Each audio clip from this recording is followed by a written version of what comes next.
Swayam Prabha. Digital India. Educated India.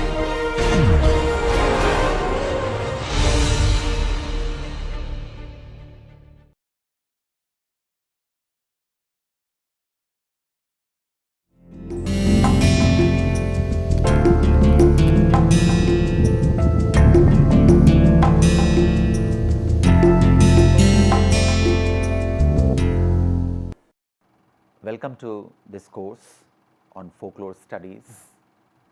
This course will have 10 lectures. This is the opening lecture, lecture number 1. This tries to give you an overview of the fundamentals related to folklore, folklore research, folklore studies. From the history, from the intellectual history, we get to see that most of the modern quests, modern explorations begins in mid or late 18th century, early 19th century is the time when we try to develop theories and concepts. In many of the modern social science disciplines, this is more or less the trajectory. The inspiration may come from a little backward in time, but then it's in the 18th and 19th century that the subject matter begins to concretize. So is the case with the folklore research, folklore studies. The study of folklore started as the quest for stabilities of the uppermost cultural rung among European laborers.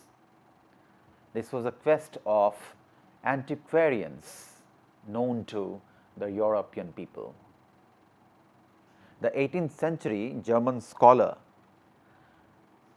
named Johann Gottfried von Herder, also known as the dad of sentimental patriotism, respected the oral conventions of the folk as enveloping the intelligence of the Germanic ancestors. Notwithstanding the French control of Europe, and with the French control of Europe, such a way of thinking gave an asylum in a veritable past. All those things, all those customs could serve just to rouse the social and political unification of the Germanic states. The past became the site for justification and legitimacy for the Germanic states. 19th century philologists, for example, Jacob and Wilhelm Grimm, gathered and masterminded Martian, or which is also called folk tales, for the legitimacy of their theories about language and cultural transmission, just as to rediscover what they considered the valid soul of the people during the advancement and concretization of European patriotism.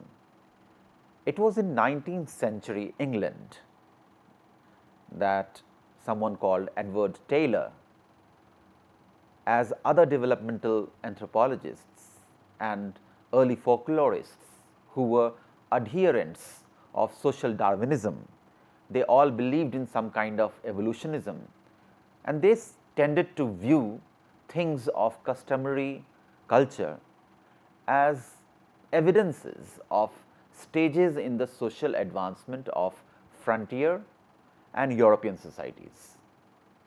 Customs and convictions among Africans or Pacific Islanders could be taken as illustrative of the crude phase of mankind and the stabilities of society, traditions among European laborers. These were all representative of the primitive phase of European people, European groups, European social groups, European cultural groups. In this overview, we are beginning to understand that in spite of the fact that not excellent chronicled investigation we come across However, we find that the point of view of Taylor and many other various evolutionists depended upon an idea about authentic procedures, authentic materials, which they envisaged could become sources of cultural arrangement. These authentic procedures, authentic materials were more or less associated with the oral traditions connecting past and present. It also gave us an idea that the past could be recreated by considering contemporary survivals of customary culture. This recreation slash reinvention of past or past materials, materials which had association with primordial or genesis of mankind in mythological sense. These all appeared in contemporary scheme as survivals of past, survivals of customary culture, and they became the source of information about the human past.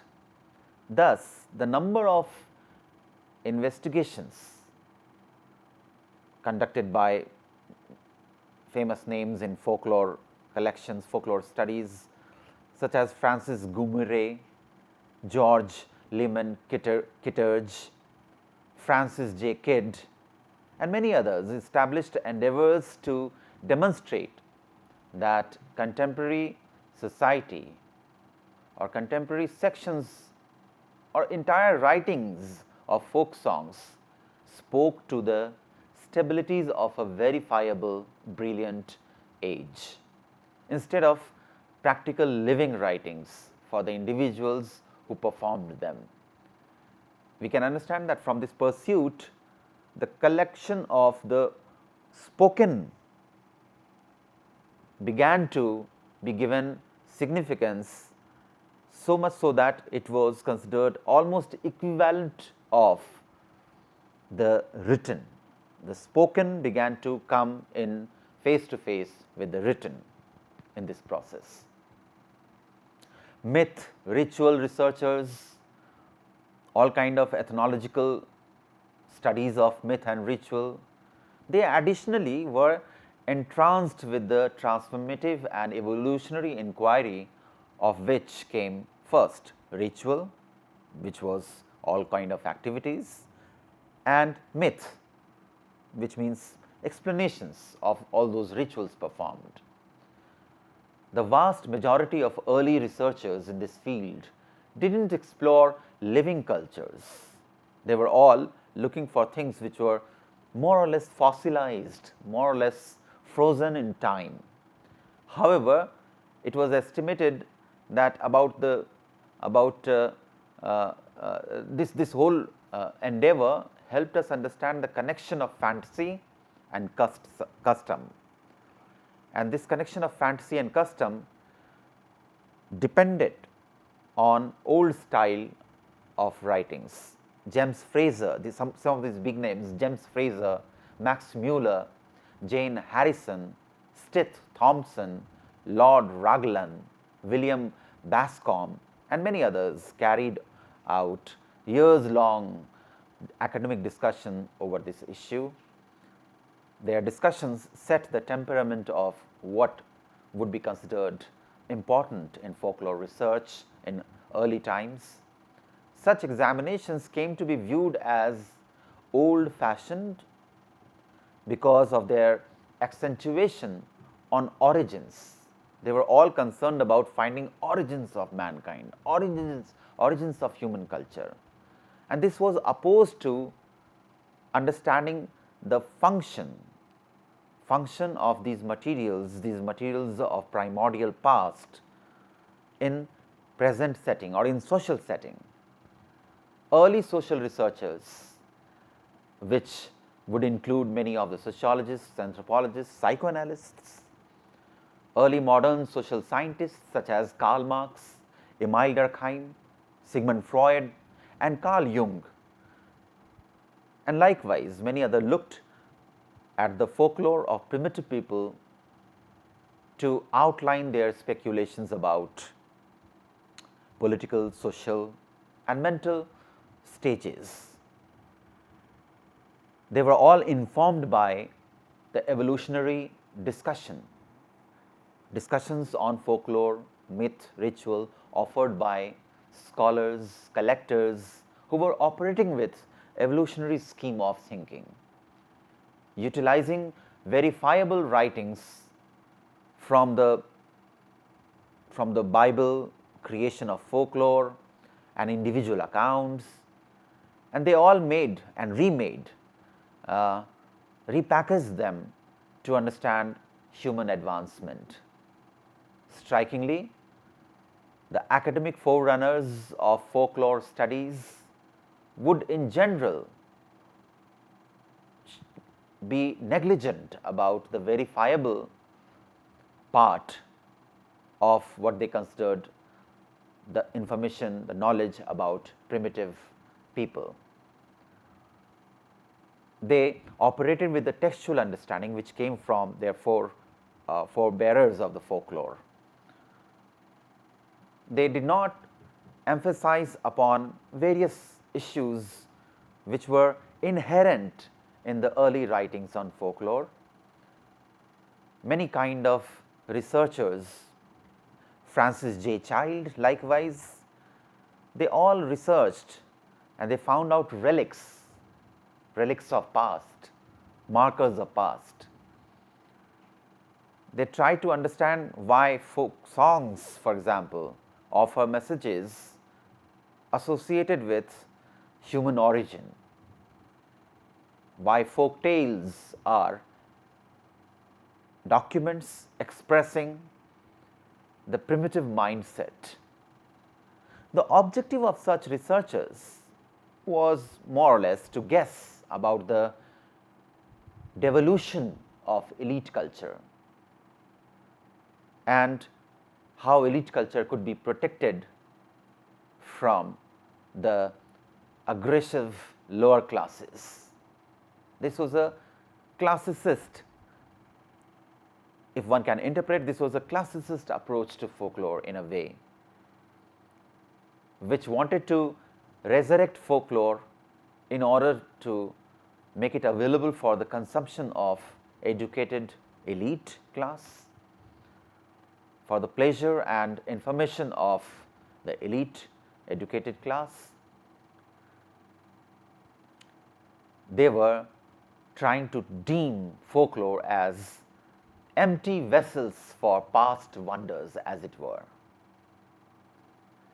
Child himself accumulated a multi-volume abstract of ballads, and he orchestrated in a chronological request dependent on the songs various kind of topics.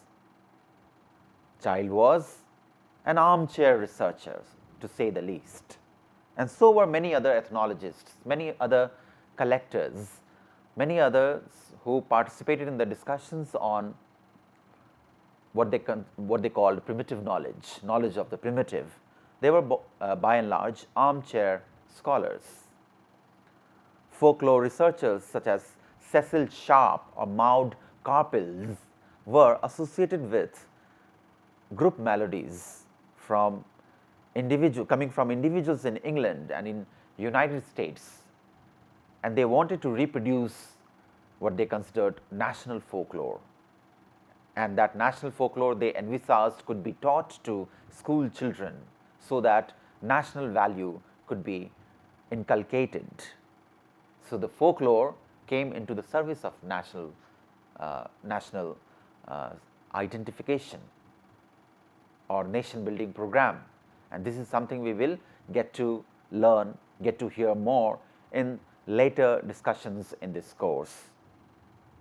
In the later lectures, we will touch upon the interface of folklore and nation in good detail. With the 20th century, we find that focus on sociology and psychology is very prominent Instead of history, sociology and psychology, where we find mentions of materials coming from primitive society. They may or may not be called folklore. They may or may not be associated with oral traditions as those texts in sociology and psychology would suggest. However, they were mostly to do with oral traditions, all kind of ballad, folk songs, the recorded ballad, folk songs, tales, riddles, sayings, proverbs, all kind of materials which came from oral tradition began to appear for the attention of sociologists, anthropologists, psychologists, and so on and so forth.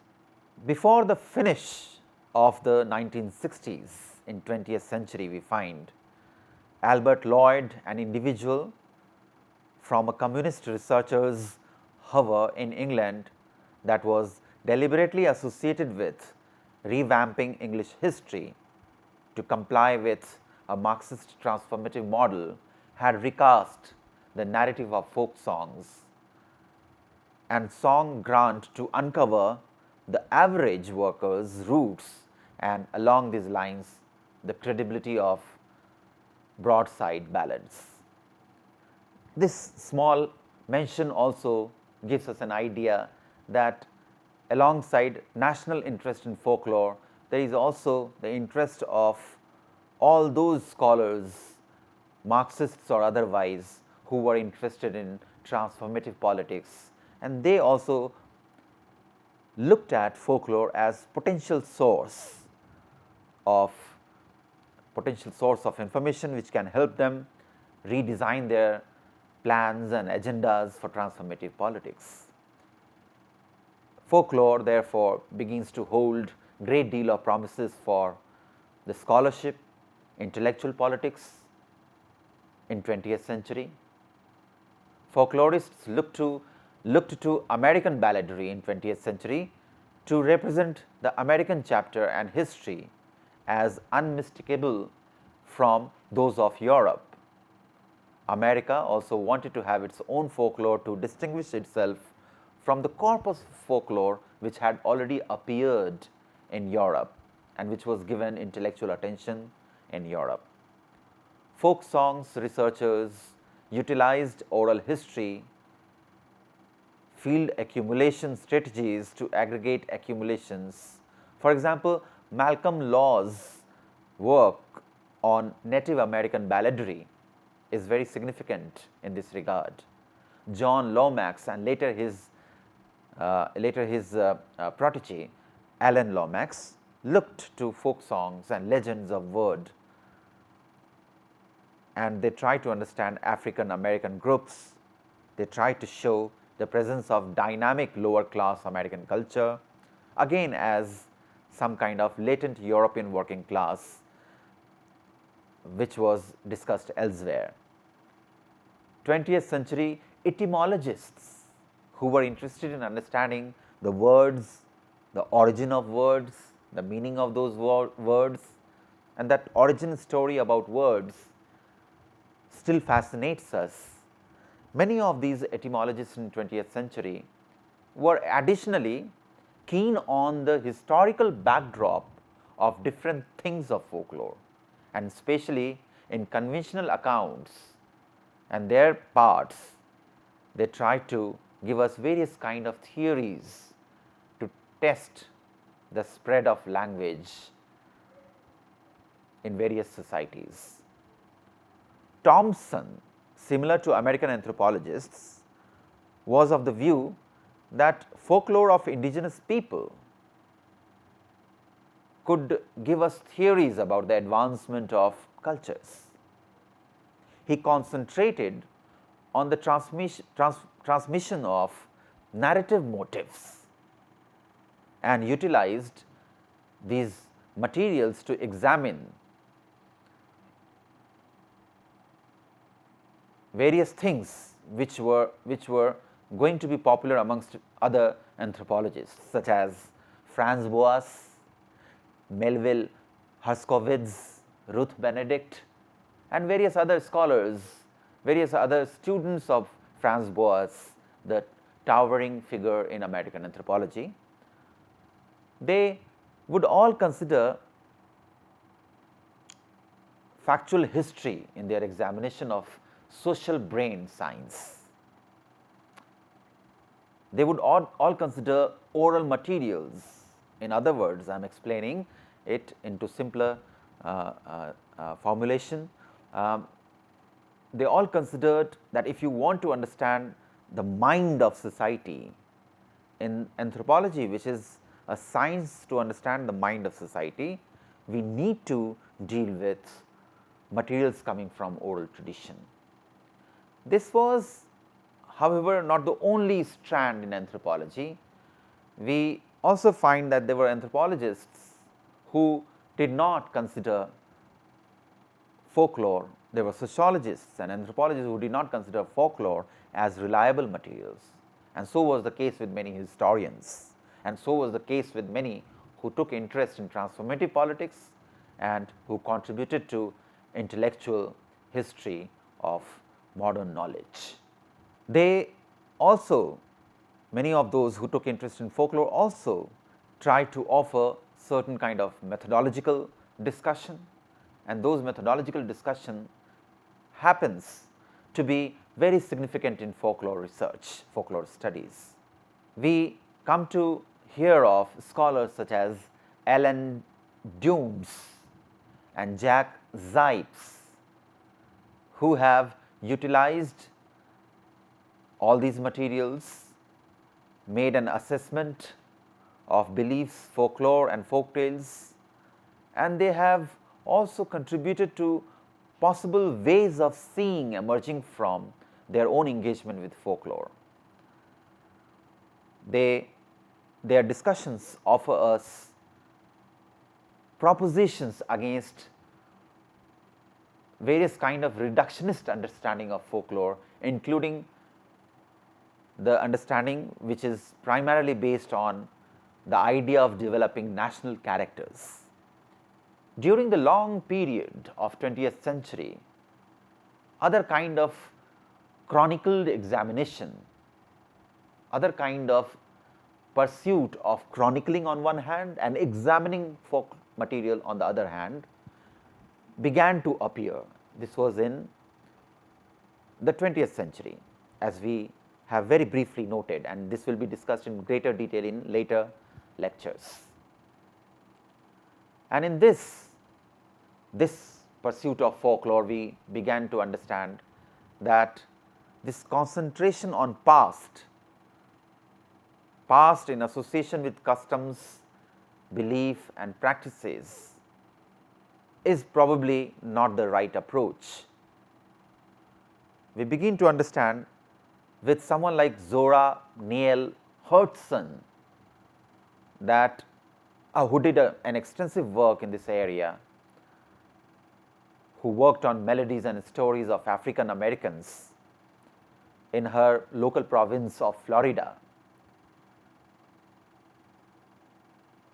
She also wrote various kind of explanatory works. Hurston utilized folkloric records of the past to build a women's activists program. She tried to investigate Southern life during the main part of the 20th century. If this was the case with Hurston, a classical anthropologist such as Bronislaw Malinowski, or for that matter A.R. Redcliffe Brown, they were themselves occupied with historical researches during 1920s and 30s,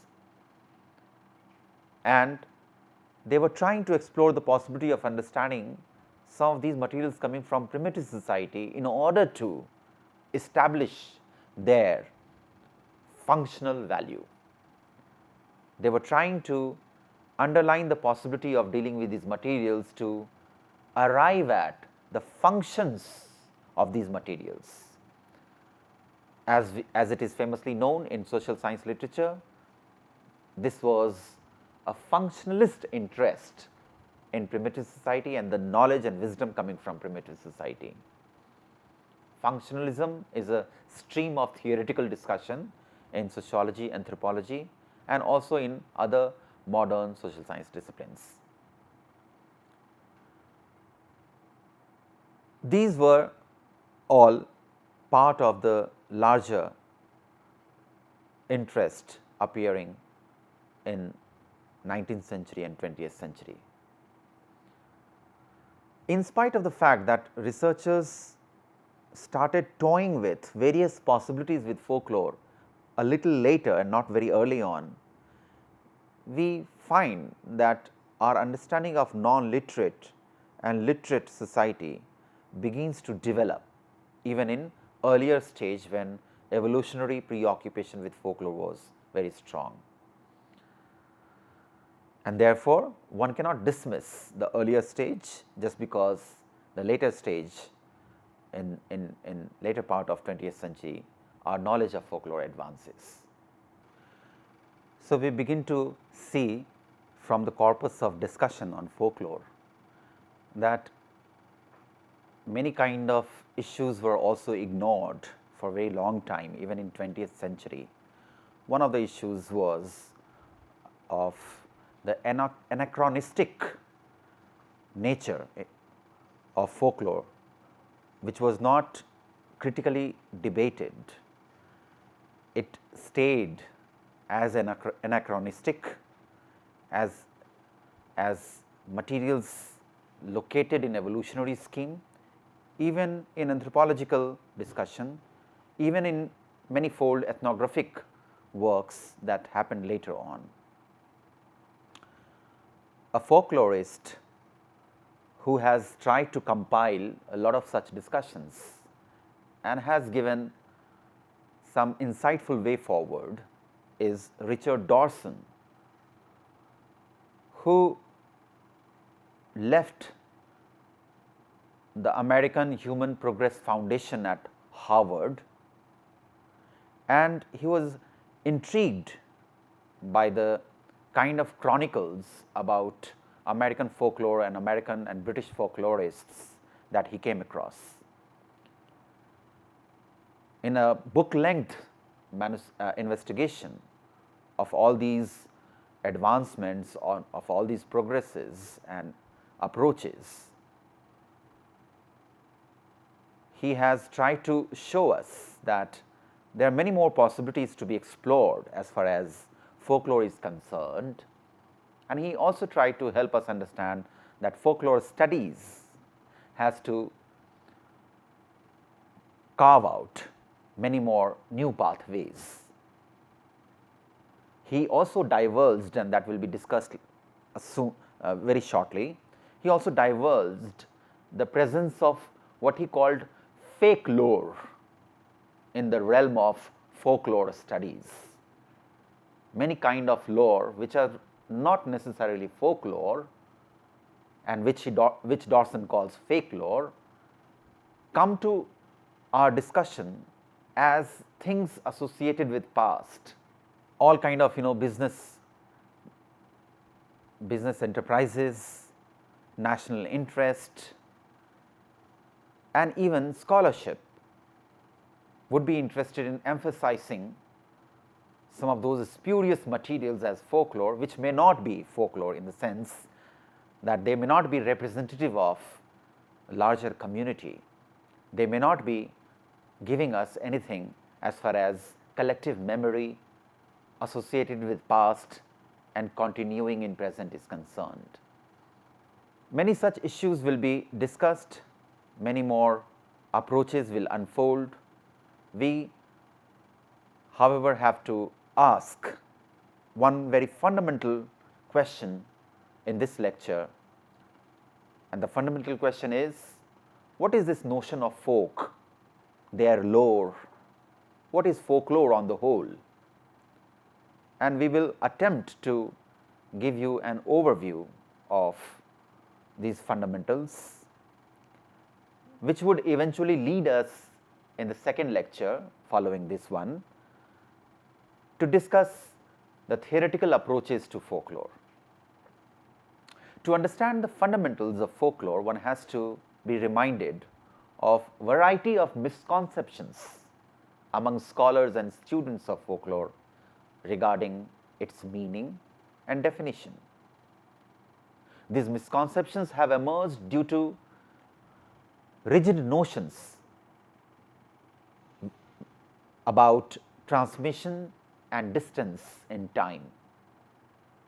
A folklorist such as Mazharul Islam lays them out primarily in the context of folklorists of India, Bangladesh and Pakistan, and that way Mazharul Islam offers a generic framework to discuss folklore in the context of South Asia. Islam would say, and I quote, "Some of us believe that folklore is nothing but the literature of the folk that is handed down to us from generations through oral traditions.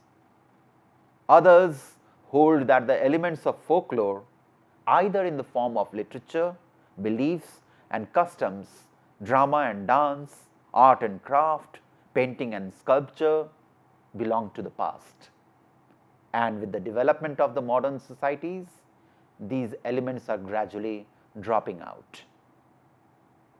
This is a common misconception about folklore. We have also learned from another grand folklorist from India, such as A.K. Ramanujan, that folklore or materials traveling to us through oral tradition is on a continuum of time. It may have association with past, it might unfold to us at present, and it has the potential to reinvent itself and reappear in future. The forms might change.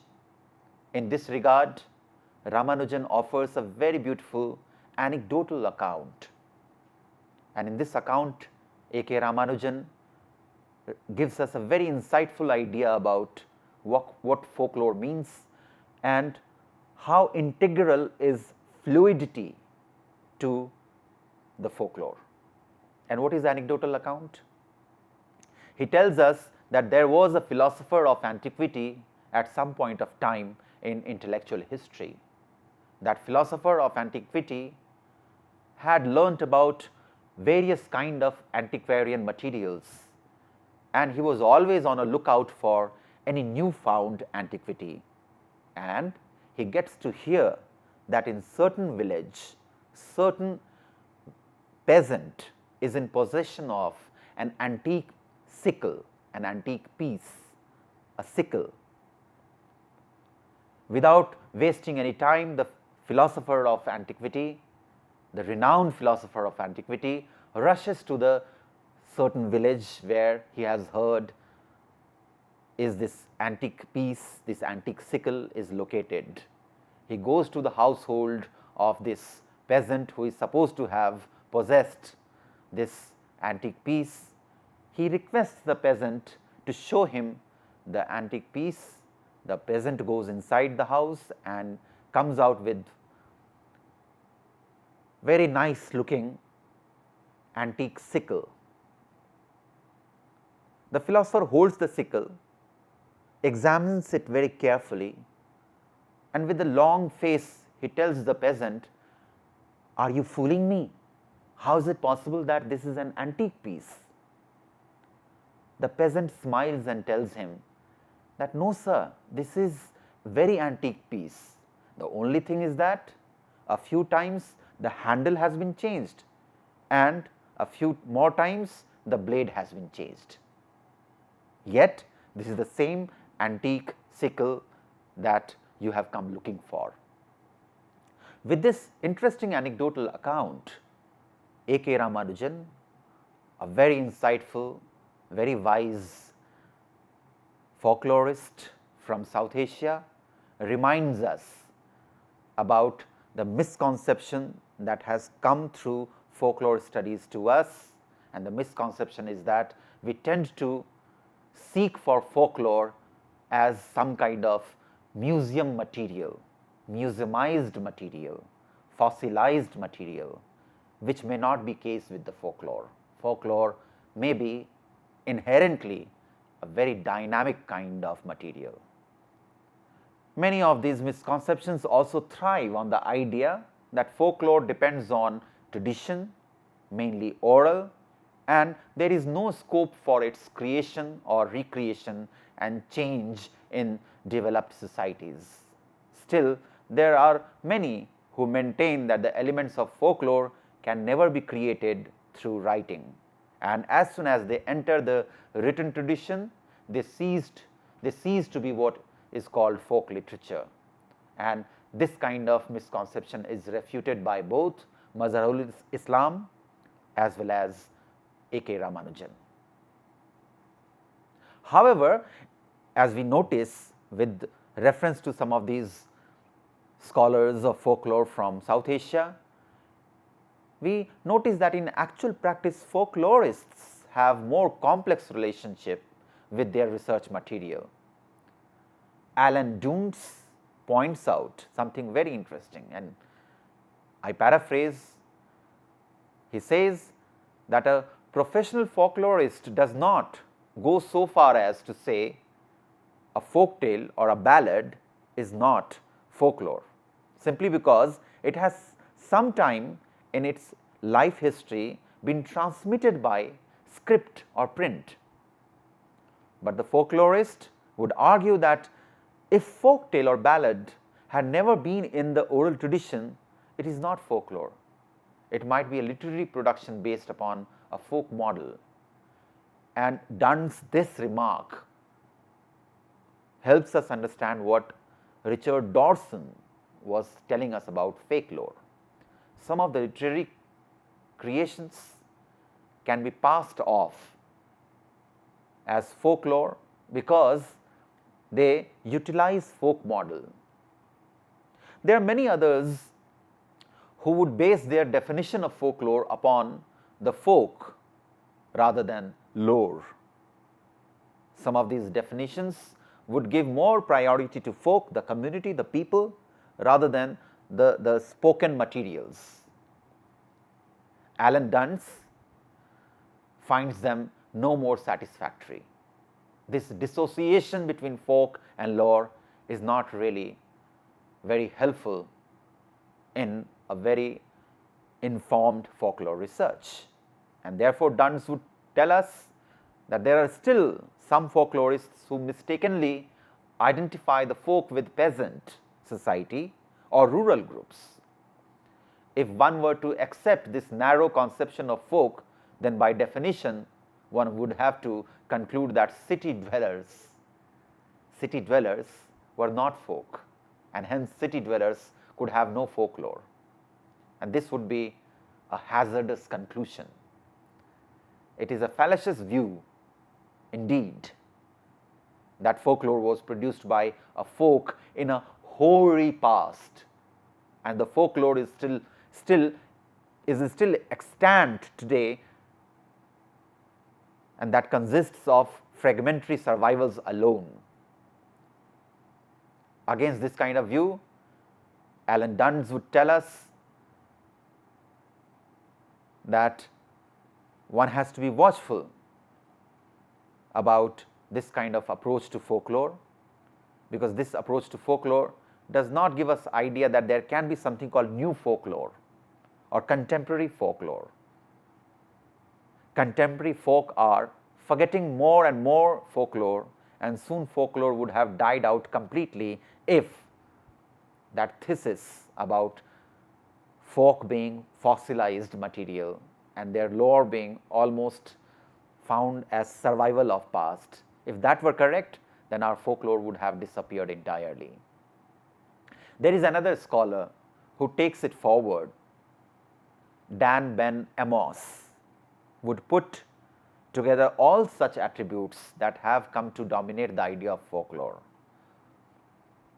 According to him, the attributes of traditionalism, irrationality, rurality, anonymity, communality and universality, primacy and the oral circulation became consolidated in the idea of folklore, and against this one has to be reminded, against this kind of reduction one has to be reminded what Richard Dawson tells us, while taking a survey of the folklore research, while taking the survey of the kind of researches and the kind of collection which started happening at the beginning of folklore studies.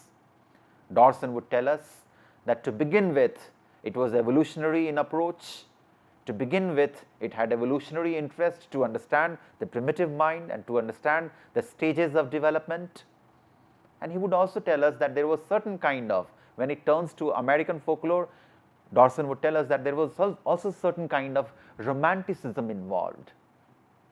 Romanticism, that there was this very simple and very innocent kind of a folk in past who had this kind of very wise lore. That romanticism and evolutionism both would not help us in long run is something common found amongst some of the very sanguine and wise folklore scholars.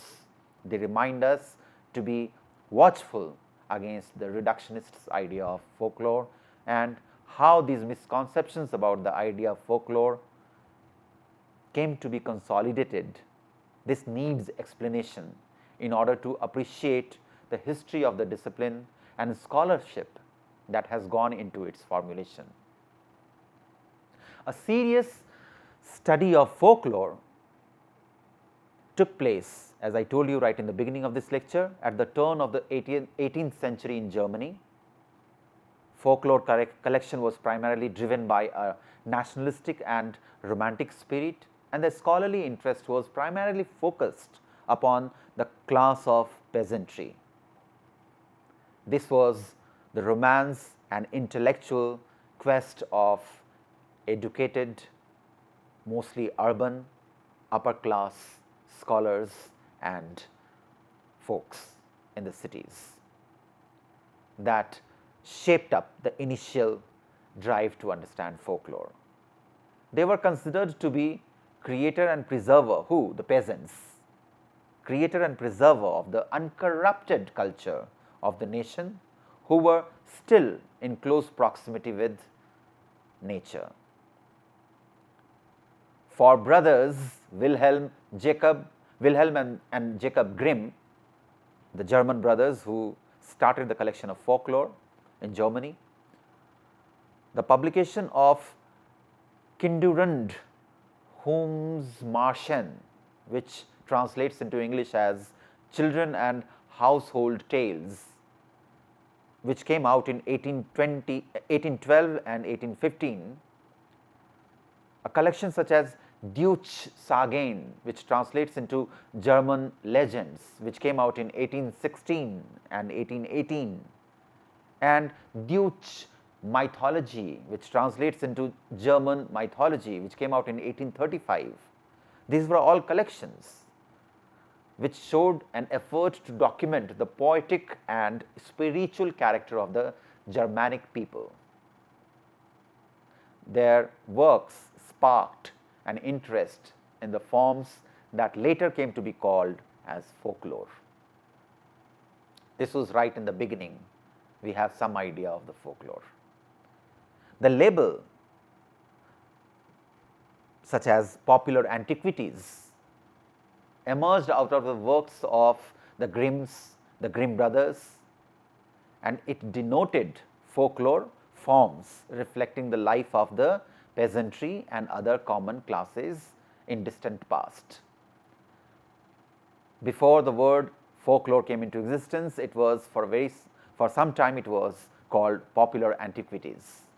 It was in 1846 when William John Thoms proposed that these popular antiquities be described by the term folklore, and that is how the term folklore began to appear in currency amongst folklore studies scholars.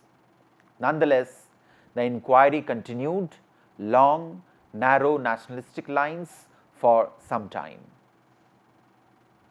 The study of folklore moved beyond the nationalistic framework after Edward B. Taylor, whose name I had mentioned earlier, after Edward B. Taylor redefined it as a historical science, an influential figure in English folklore research. He provided a new and more encompassing theoretical framework. Unlike the Grimm brothers, Taylor's researches were neither romantic nor nationalistic in their orientation.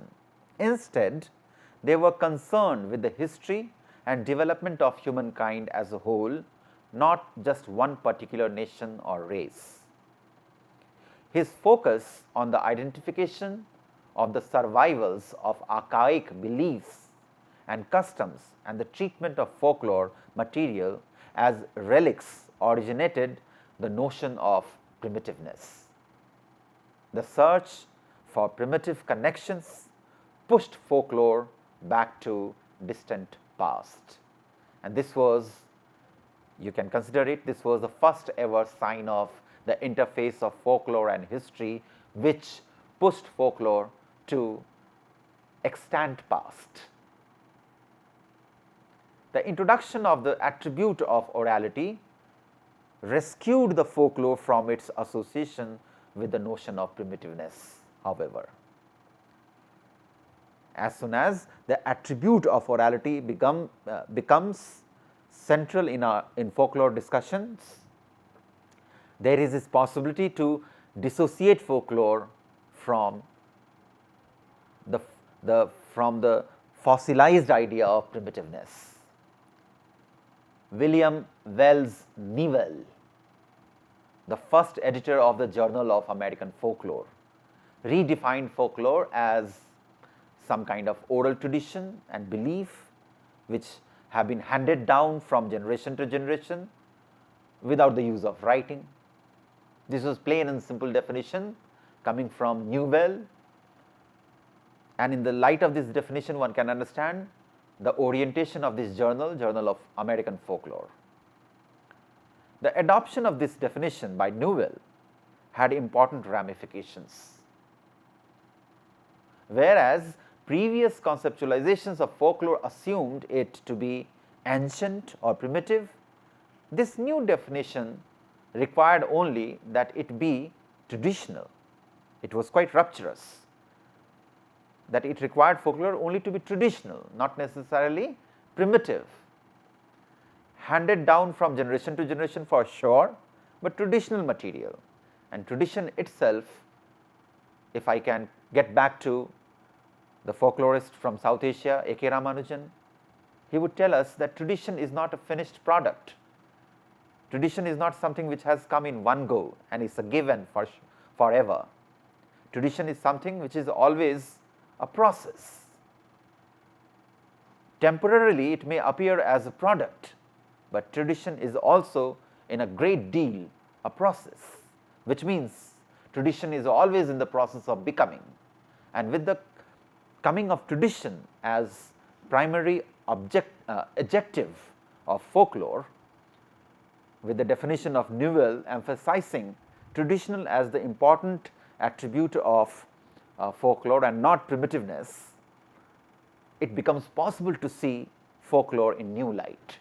It becomes possible to understand folklore as not necessarily as a finished product, but also in a great deal, just like as it is with the tradition, folklore also in a great deal as a process, as something in becoming, as something which may acquire new lease of life. New forms were brought into the fold of folklore with this kind of rapturous turn. For example, although both the romantic nationalists and the evolutionists, romantics, nationalists and evolutionists collected and studied legends, none of them seemed to have paid attention to jokes, gossips, rumors. Some of these kind of forms, some of these kind of typologies from folklore began to appear with this rapturous turn. Jokes were simply not folklore earlier. Jokes were considered neither to reflect the spirit of the ancient folk nation nor to indicate the survival of primitive belief and thought. Consequently, jokes had fallen outside the purview of folklore. but in terms of a definition of folklore as oral tradition, jokes could be studied.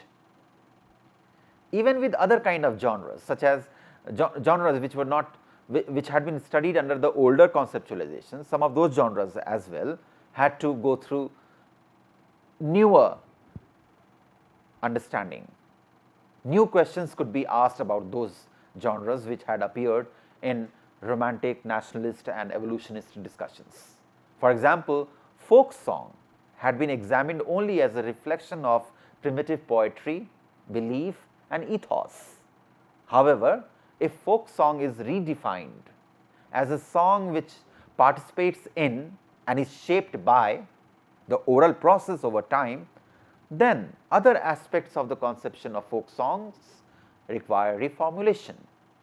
If a folk song is conceived to be any song transmitted orally from generation to generation, questions about creation, transmission and transformation become crucial. In this light, one begins to ask, how is it composed? Who sings it? How is it transmitted? How and why does it vary through time and across space? The process of change thus emerges as a central concern. In each generation, aspects of the song are transformed while others remain stable. The song is essentially recomposed in each generation.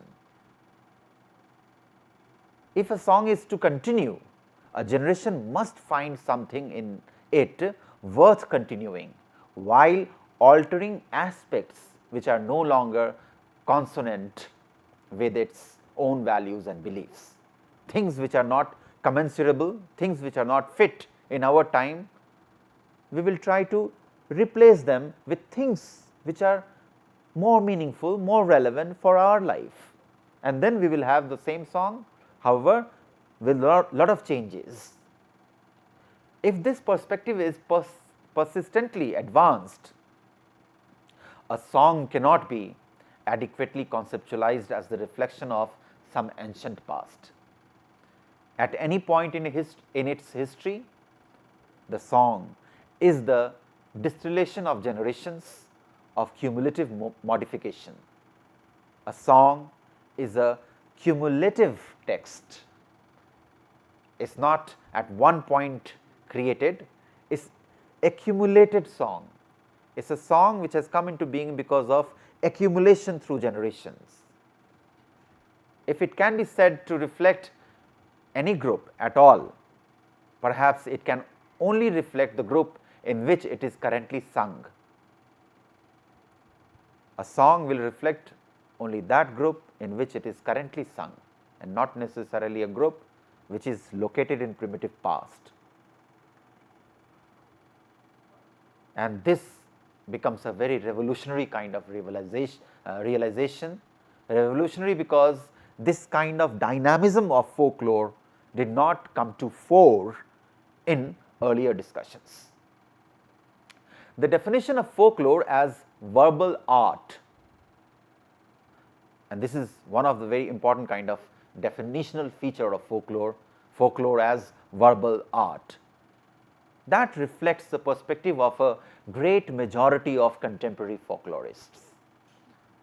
It is significant as it makes no reference at all to the past, neither the ancient past nor pasts of more recent vintage. Also, it requires no assumptions about the kinds of groups in which folklore is to be found. This definition characterizes folklore as an expression common to all individuals and groups rather than peculiar to some of them.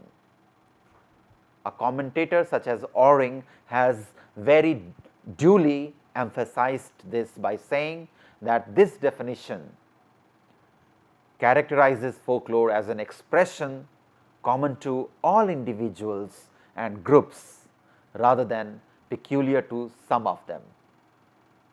The unique aspect of Oring's account is that every misconception that developed about folklore is treated as a landmark at its own historical juncture that helped in broadening the discipline. And hence, Dan Ben Amos provides an overview of the contours of reasoning that has shaped the idea of folklore. Without going into cumbersome historical details, he demonstrates how attributes cluster implying one another and suggesting the existence of intrinsic relations between them. The occurrence of one quality in a song or a tale often implies most of the others. He elaborates this point by saying the concept of folklore emerged in Europe midway in the 19th century. Originally, it connoted tradition, ancient customs and surviving festivals, old ditties and dateless ballads, archaic myths, legends and fables, and timeless tales and proverbs.